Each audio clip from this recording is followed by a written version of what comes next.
अस्सलाम वालेकुम, welcome back my YouTube channel. I hope सब खैरियत से होंगे। आज की वीडियो में आपके साथ प्लाजो की कटिंग एंड स्टिचिंग शेयर करूंगी।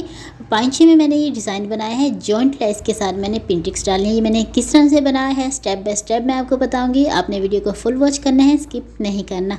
अगर हम स्किप करते हैं तो कुछ ना कुछ हमारा छूट जाता है, जिससे हमें सही से समझ में नहीं आता। इसलिए आपने वीडियो को फुल वॉच करना है।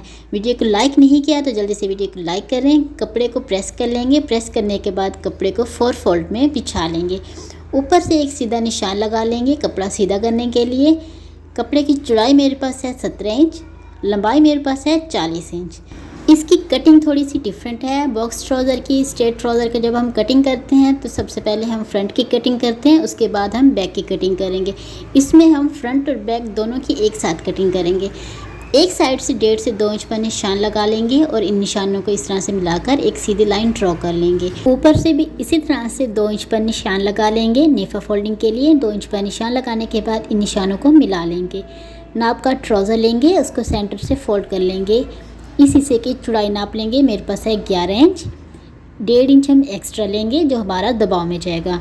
इसी के साथ हमने आसन की लंबाई नापनी है। आसन की लंबाई मेरे पास आ रही है 10.5 इंच। इस तरह से जब हम इसको राउंड शेप देंगे तो मेरे पास है 13 इंच। ऊपर से पहले हम इस तरह से 12.5 इंच पर निशान लगा लेंगे। उसके बाद हमने आसन का निशान लगाना है 10.5 इंच पर। 10.5 इंच पर निशान लगाने के बाद इस तरह से एक सीधा निशान लगा लेंगे, एक बॉक्स बना लेंगे। इस बॉक्स के अंदर हम राउंड शेप दे देंगे। जब हम राउंड शेप देंगे तो ये मेरे पास 13 इंच कंप्लीट है। अब हमने इसी के साथ लंबाई का निशान लगाना है। मैंने कंप्लीट लंबाई लेनी 34.5 इंच। आप अपनी लंबाई के हिसाब से निशान लगा सकते हैं। जो हमने ऊपर से मेजरमेंट की है वो भी आपने अपनी फिटिंग के हिसाब से करनी है। इस तरह से निशान लगाने के बाद इन निशानों को मिला लेंगे। इंची स्टेप को इस तरह से रखेंगे, नीचे से लूज़, ऊपर से हम थोड़ा फिटिंग में कटिंग करेंगे। इस तरह से निशान लगा लेंगे।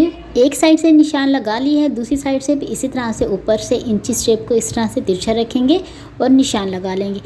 लंबाई में नीचे से जो एक्स्ट्रा कपड़ा बच रहा है 3 से 4 इंच, इसकी मैं कटिंग नहीं करूँगी। ये मेरा दबाव में जाएगा। जब हम पिंटिक्स और जॉइंट लेस अटैच करेंगे तो ये मेरा उसमें चला जाएगा।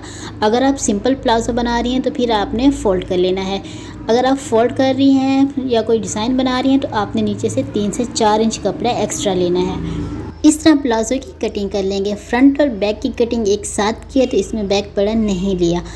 इसमें हम फ्रंट की कटिंग करेंगे। फ्रंट पे हमने डीप 1 इंच पर निशान लगाना है और इस तरह से 1 इंच पर निशान लगाने के बाद तिरछी लाइन ड्रॉ करके कटिंग कर लेंगे इस तरह से।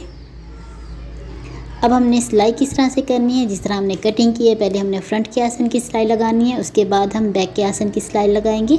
मैं आसन की सिलाई डबल लगा रही हूँ, आप सिंगल भी लगा सकते हैं, वो आपकी अपनी चॉइस है।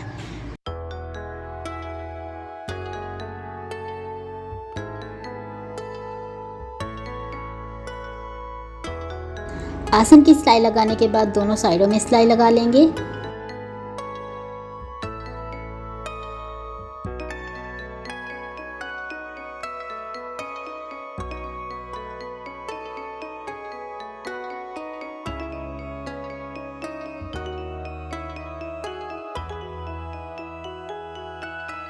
दोनों साइडों में सिलाई लगाने के बाद अब हमने नेफा फोल्ड करने के लिए प्रेस बुकरम लेंगे, उसकी कटिंग कर लेंगे। लंबाई मैंने लिए 10 इंच, चौड़ाई मैंने लास्टिक के हिसाब से लिए। जितनी चौड़ी लास्टिक होगी बुकरम भी हम उतनी ही चौड़ी कटिंग करेंगे।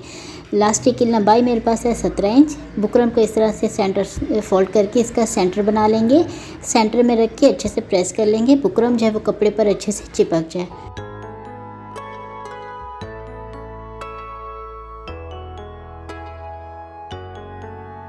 इस तरह से कपड़े को फोल्ड करके नेफा बना लेंगे। इस चीज़ का आपने ख़ास ख्याल रखना है, बुकरम की दोनों साइडों में आपने 1.5 से 2 इंच का गैप देना है लास्टिक डालने के लिए।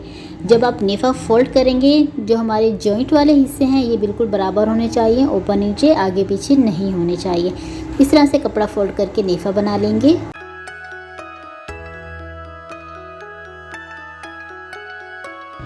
आप देख सकते हैं लास्टिक डालने के लिए मैंने दोनों साइडों में गैप दिया है। अब हम इसमें लास्टिक डाल लेंगे।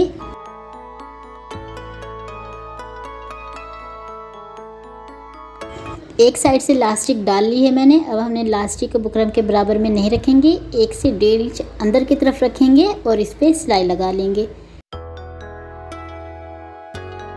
दूसरी साइड में भी इसी तरह से लास्टिक को बुकरम के अंदर की तरफ रखेंगे और इस पर सिलाई लगा लेंगे। बिगनर्स के लिए ये बहुत ही आसान तरीका है। दोनों साइडों से सिलाई लगाने के बाद घेर अच्छे से सेट कर लेंगे।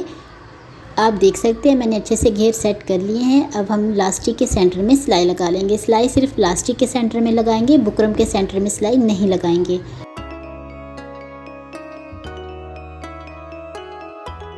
सिलाई लगाने के बाद फिनिशिंग आप देख सकते हैं। अब हमने पांचा बनाना है। उसके लिए हमने एक पट्टी कटिंग करनी है। लंबाई हमने पांचे के हिसाब से लेनी है। चौड़ाई मैंने लिए 1.25 इंच, आप 2 इंच 2.5 इंच भी ले सकते हैं। 1 साइडेड लेस लेंगे। लेस की सीधी साइड नीचे की तरफ रखेंगे, उल्टी साइड ऊपर की तरफ रखेंगे। इस तरह से लेस को रख के इस पर सिलाई लगा लेंगे।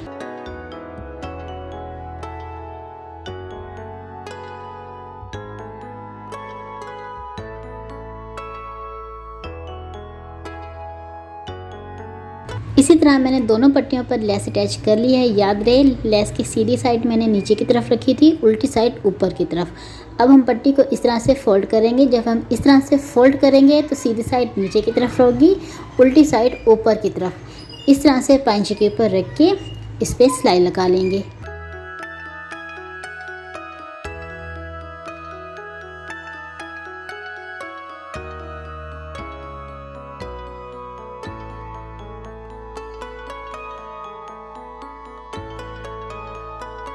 दोनों पांचों में फिनिशिंग पट्टी के साथ लेस अटैच कर ली है मैंने। लेस अटैच करने के बाद इसको पलट लेंगे और अच्छे से प्रेस कर लेंगे। प्रेस करने के बाद पांचे की उल्टी साइड लेंगे। उल्टी साइड पर इस तरह से 1.25 इंच पर निशान लगा लेंगे। पूरे पांचे में इसी तरह से 1.25 इंच पर निशान लगा के इन निशानों को मिला लेंगे और इसकी कटिंग कर लेंगे। याद रहे दोनों पांचों की कटिंग जब हमने अलग अलग करनी है, एक साथ कटिंग नहीं करेंगे। अब आप कहेंगे कि पांचा फोल्ड करके भी हम कटिंग कर सकते हैं। बिल्कुल कटिंग कर सकते हैं, लेकिन ये बिगनर्स के लिए है। बिगनर्स अगर इस तरह से कटिंग करेंगे तो उनको कटिंग करने में आसानी होगी। कटिंग करने के बाद इसके सेंटर में जो है हमने सेंटर लेस अटैच करनी है इस तरह से।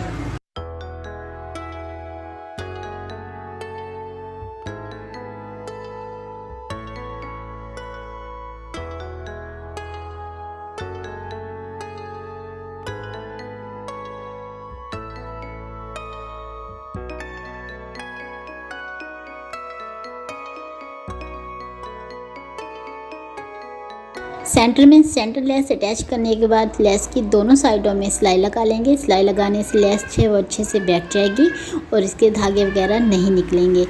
दोनों साइडों में सिलाई लगा ली है मैंने। अब हमने 1/2 इंच का गैप देना है। उसके बाद हमने बारीक पेंटिक्स जो होती है हमने वो डालनी है। चौड़ी पेंटिक्स नहीं डालेंगे, बारीक डालेंगे। अगर आप चौड़ी पेंटिक्स डालना चाह रहे हैं तो उसके लिए आपने लंबाई में ट्राउज़र की लेंथ ज़्यादा लेनी है। एक पेंटिक्स डाल लिए। अब दूसरी पेंटिक्स डालने के लिए हमने सेंटर में 1/2 इंच का गैप देना है। जो हमने गैप देना है सेंटर में और दोनों साइडों में वो हमने सेम देना है 1/2 इंच का। 1/2 इंच से ज़्यादा और कम नहीं देंगे। इस तरह से दूसरी पेंटिक्स डाल लेंगे। दूसरी पेंटिक्स डालने के बाद हमने 1 इंच पर निशान लगा लेना है। इस तरह से 1 इंच पर निशान लगाने के बाद इन निशानों को मिला लेंगे और सेंटर से कटिंग कर लेंगे। मैं आपको सिर्फ एक पांचे का बता रही हूँ, दूसरे पांचे का नहीं बता रही, वीडियो बहुत लंबी हो जाएगी। दूसरे पांचे में भी सेम इसी तरीके से जॉइंट लेस अटैच करेंगे। सेंटर से कटिंग करने के बाद लेस अटैच कर लेंगे।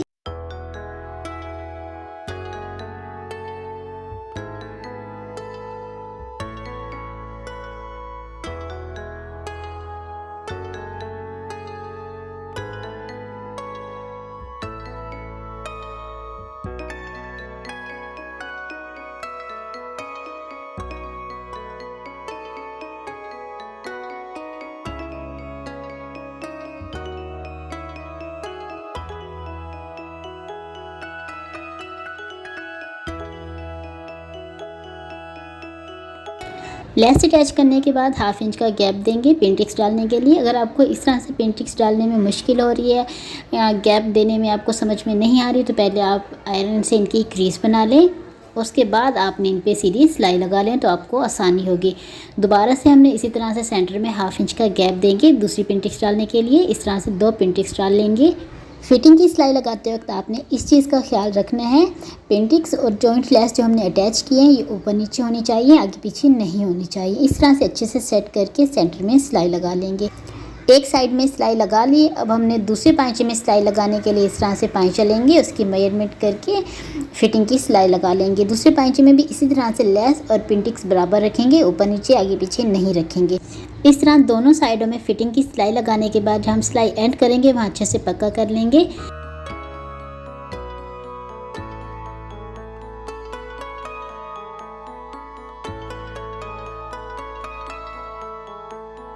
ये है फाइनल लुक, फिनिशिंग आप देख सकते हैं। कमेंट में आपने मुझे ज़रूर बताना है आपको वीडियो कैसी लगी। वीडियो पसंद आए तो वीडियो को लाइक शेयर, चैनल को जरूर सब्सक्राइब करें। Thanks for watching. मिलते हैं नेक्स्ट वीडियो में। अल्लाह हाफिज़।